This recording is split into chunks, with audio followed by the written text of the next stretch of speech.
Hello guys, good morning to all of you. This is Magiraj here and now I am going to get discuss about the explanation of P-type semiconductor. तो साथियों अब हम discuss करने जा रहे हैं P प्रकार अर्धचालक की व्याख्या। ठीक है ना, P प्रकार अर्धचालक। देखिएगा P प्रकार अर्धचालक क्या होते हैं, यानी जब शुद्ध अर्धचालक में त्रिसंयोजी अशुद्धि मिश्रित करते हैं तो P प्रकार अर्धचालक प्राप्त होते हैं। ध्यान रखिएगा, जब शुद्ध अर्धचालक जैसे सिलिकॉन में त्रिसंयोजी अशुद्धि जैसे एल्यूमिनियम +3 मिलाते हैं तो P प्रकार अर्धचालक प्राप्त होते हैं।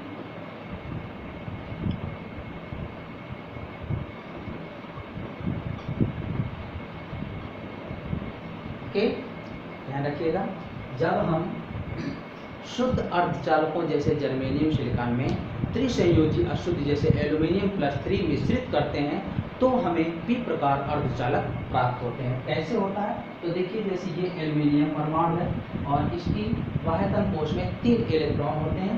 ये जब शुद्ध अर्धचालकों में मिश्रित किया जाएगा तो ये शुद्ध अर्धचालकों की चालक संरचना कुछ ऐसी होती है।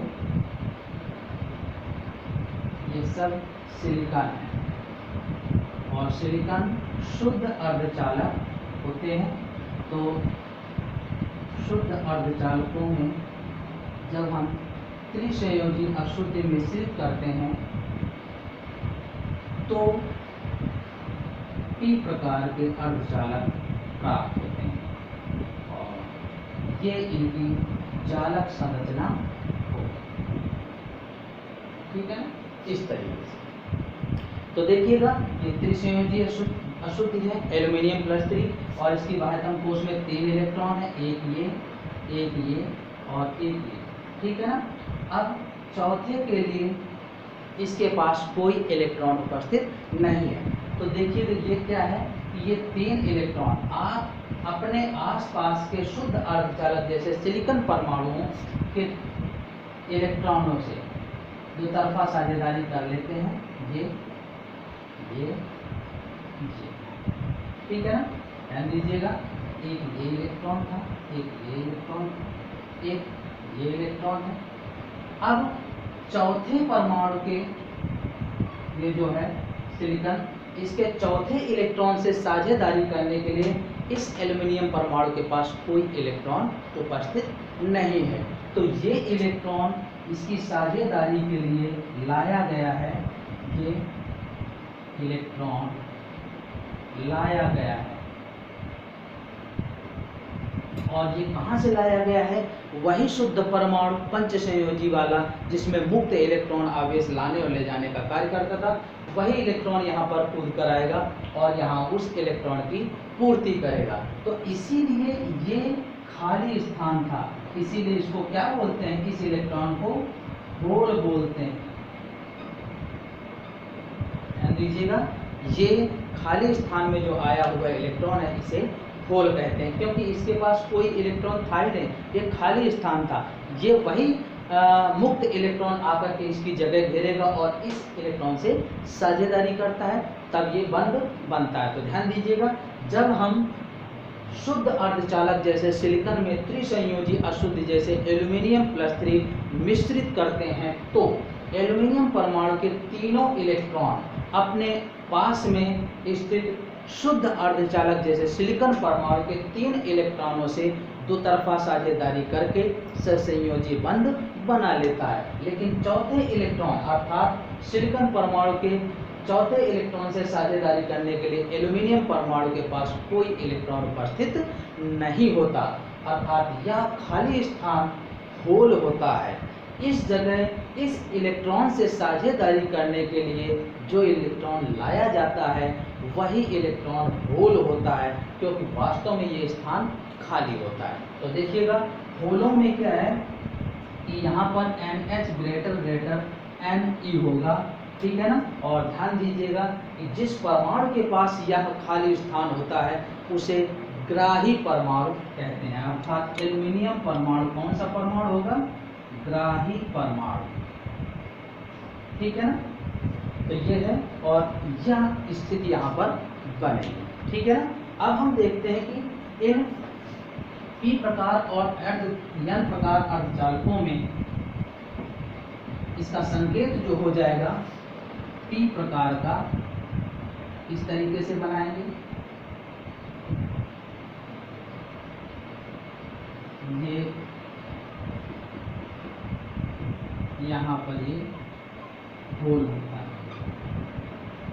और ये ग्राही परमाणु होता है। या साधारणतया आप बनाना चाहें तो आप होल को सिर्फ ऐसे भी दर्शा सकते हैं, H लिख करके। आगे हम लिखेंगे तो होलों को सिर्फ हम H से ही दर्शा देंगे, तो ऐसे भी बना सकते हैं पी प्रकार अर्धचालक। अब देखते हैं कि जब हम शुद्ध अर्धचालकों में अशुद्धियां मिलाते हैं, जैसे ये शुद्ध अर्धचालक है, क्या है, Si या जर्मेनियम, इसमें हमने क्या किया कि ये अशुद्धियां मिश्रित कर दी, अशुद्धियां जैसे एल्युमिनियम +3 या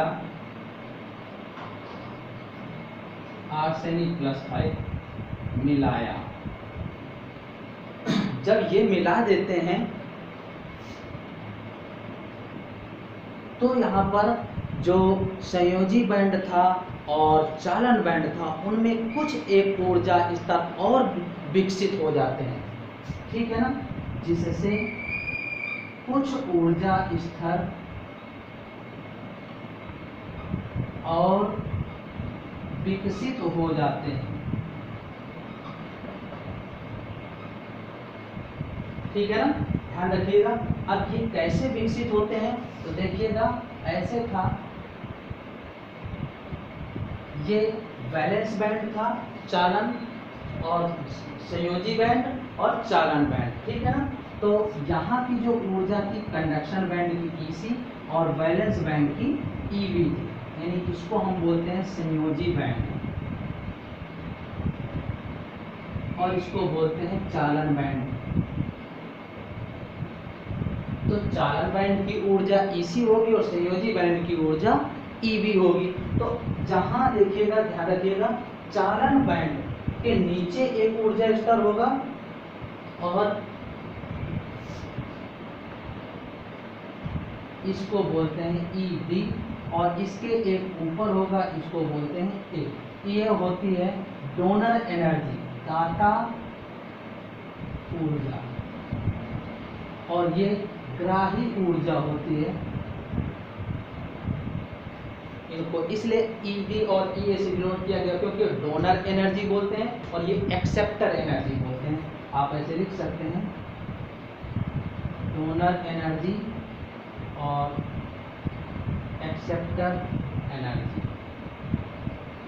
दाता ऊर्जा और ग्राही ऊर्जा। तो ध्यान रखिएगा, जब शुद्ध अर्धचालकों में से हम P पंच संयोजी व त्रिसंयोजी अशुद्ध मिश्रित करते हैं तो यहाँ पर चालन ऊर्जा और संयोजी ऊर्जा के अतिरिक्त एक ऊर्जा और विकसित होती है, जिन्हें हम दाता ऊर्जा अर्थात डोनर एनर्जी तथा एक्सेप्टर एनर्जी ग्राही ऊर्जा EA कहते हैं।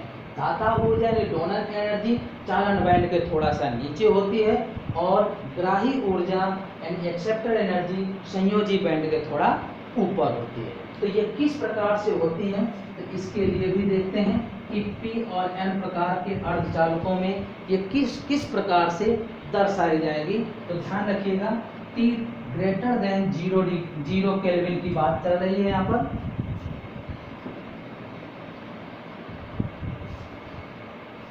तो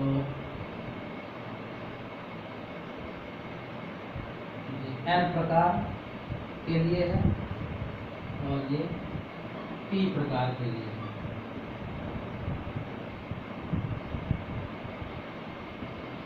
जीरो केल्विन से ग्रेटर की स्थिति के लिए हम यहाँ दर्शाएंगे, ठीक है ना। तो ध्यान दीजिएगा, ये जो है EV था और ये EC था। इसके थोड़ा सा नीचे जो होगी वो डोनर एनर्जी होगी और इसकी वैल्यू जो होती है ED की 0.01 इलेक्ट्रॉन वोल्ट होती है। ध्यान रखिएगा, इस डोनर एनर्जी की जो वैल्यू होती है 0.01 इलेक्ट्रॉन वोल्ट होती है। ये जो है ED = 0.01 इलेक्ट्रॉन वोल्ट इस तरीके से होगी। और यहाँ ये जैसे इलेक्ट्रॉन है ये संक्रमित होकर के इस क्षेत्र में आते हैं। इसी तरीके से ये पी प्रकार अर्धचालक के लिए क्या होगा, ये EC है और ये EV है। इसके थोड़ा सा ऊपर होती है EA और इसकी जो वैल्यू होती है 0.01 से 0.05 इलेक्ट्रॉन वोल्ट होती है। ठीक है ना, ये एक्सेप्टर एनर्जी है और एक्सेप्टर एनर्जी की जो वैल्यू होती है इतनी होती है। तो यहाँ पर जो इलेक्ट्रॉन उपस्थित है ये यहाँ से कोई इलेक्ट्रॉन संक्रमित होगा और चालन बैंड में पहुंचेगा, यानी ECC यानी संयोजी बैंड से लेकर के इसमें पहुंचेगा ये इलेक्ट्रॉन और ये बीच का एनर्जी गैप होता है, ये आपको पता है। ठीक है ना, तो इस तरह की स्थितियां होती हैं T > 0 केल्विन पर N प्रकार के अर्धचालकों में से और P प्रकार के अर्धचालकों में से जो हम अशुद्ध मिश्रित करते हैं उनके कारण विकसित कुछ ऊर्जाएं donor energy and acceptor energy.